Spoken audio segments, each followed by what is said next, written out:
Is a recession imminent?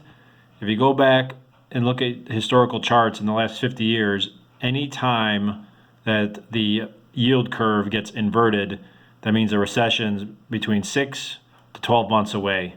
So what is an inverted yield curve? Most economists consider it to where the 3-month Treasury yield, right now is 1.579%, is higher than the 10-year Treasury yield, which is 1.52%. This means that bond market is sensing bad economic times, and people are diving into bonds as a safe haven because they believe the yields are going even lower. So if you buy in at 1.52 and a week from now it's at 1.42, technically you made money because the yields is lower and someone else bought it for a lower yield. So this is not looking good. And last time, about a year ago, the yield curve was inverted as well.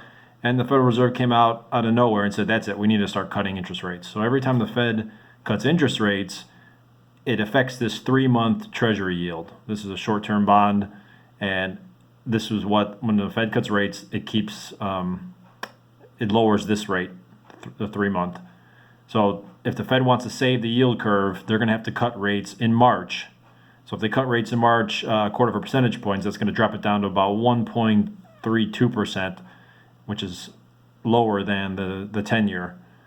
So we'll see what happens. But the Fed came out today and they said, rates are on hold and we're not touching anything. But nobody believes the Fed. They are a bunch of liars and manipulators, and they're always wrong.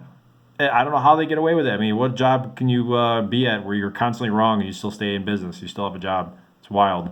But the yield curve continues to invert, and it's just a sign that economists and investors, they're getting nervous about the world economy, and they're buying U.S. bonds in anticipation that the bonds are even going lower and then that they have a higher yield. But when the yield curve inverts, in the last 50 years, that means a recession is imminent, between 6 to 12 months away.